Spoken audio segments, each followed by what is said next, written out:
Did you know that less than 10% of the NRIs successfully navigate the legalities of inheriting agricultural land in India?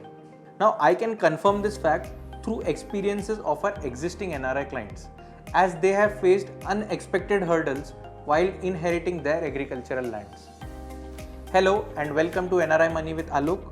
Today, we will discuss the topic of inheritance of agricultural land for NRIs. Most of us want to own an agricultural land in India as it has sentimental value for us.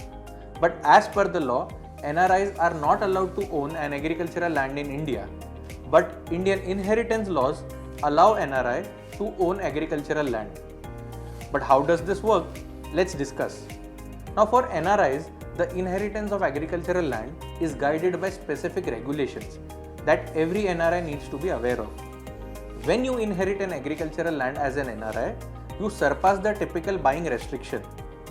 You inherit as a legal heir, which means that the land passes on to you from your parents and not through direct purchase. However, managing or selling agricultural land involves legal requirements. You are allowed to own and maintain it, but selling agricultural land as an NRI often requires some specific approvals and adherence to local laws.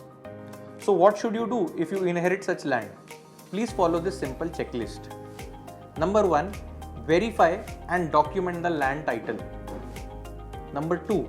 Update the land records in any of the relevant government offices. Number 3. Pay any necessary or pending taxes. And number 4, and most important, consult a legal advisor or an estate planner. Now till now, we have covered the process of inheriting agricultural land. But what if you want to sell it post inheritance? I often get these questions: can I sell inherited land as an NRI? Well, like inheriting agricultural land, selling isn't straightforward either. Regulations vary from state to state, and you might need to convert the land use, go through a lengthy process, or even face restrictions. It is advisable to consult an advisor to navigate these complexities involved, because inheriting agricultural land as an NRI is difficult as compared to inheriting as a residential or a commercial property. For more insights into NRI finances, stay tuned to NRI Money with Alok. Drop your questions and experiences in the comment below. Until next time, thank you.